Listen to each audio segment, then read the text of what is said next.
Hello everyone, আমি ইতি। আজকে তোমাদের সঙ্গে শেয়ার করব সুন্দর এবং সিম্পল একটা রেসিপি। আজকে সকাল সকাল রান্নাঘরে চলে এসেছি। আজকে তোমাদের সঙ্গে শেয়ার করব দেশি ট্যাংরা মাছের সিম্পল রেসিপি।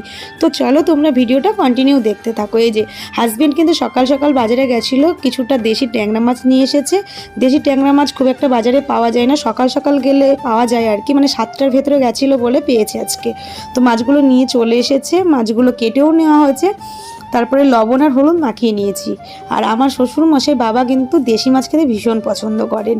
দেশি মাছ হলে কিছুটা ভাত খায় আর কি, নাহলে মাছে হাতই দেয় না। দেশি মাছ হলে মাছ দিয়ে তাও একটু ভাত খায়। তারপরে হচ্ছে এই যে কড়াই গরম করে তাতে তেল দিয়ে মাছগুলো কিন্তু ভেজে নেব।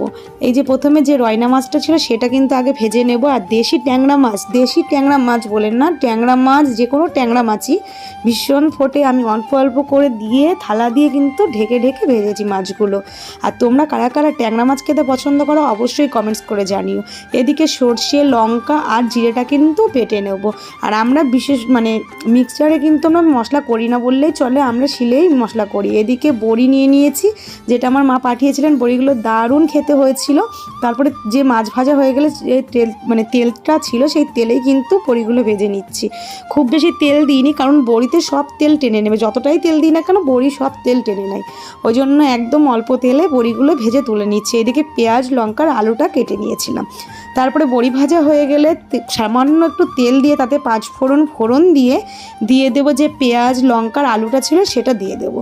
আর এই পাঁচফোড়ন আর পেঁয়াজ দিয়ে যে ঝোলটা হয়, মানে ফোড়ন দিয়ে যে ঝোলটা হয় না, আমার মারাত্মক লাগে খেতে, দারুণ লাগে খেতে।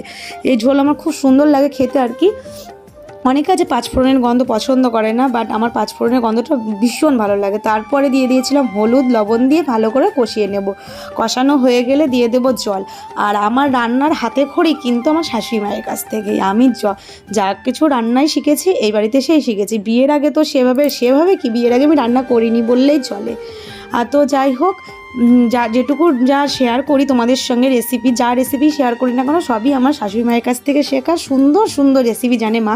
আর মায়ের হাতের রান্না কিন্তু ভীষণ ভালো, মায়ের থেকে একটু একটু করে শিখছি আর কি।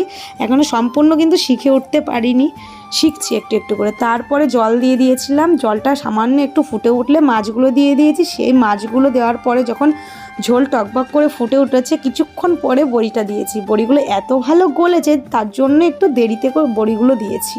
খুব সুন্দর খেতে হয়েছিল। এবং আমার হাজব্যান্ডও কিন্তু বড়ি খেতে পছন্দ করে না, বাট আমার মা দিয়েছিল বড়িগুলো, এই বড়িগুলো খুব ভালো খেয়েছে। তো ভিডিওটা তোমাদের কেমন লাগলো অবশ্যই কমেন্টস করে জানিও। ভালো লাগলে একটু লাইক করো। Bye, tata.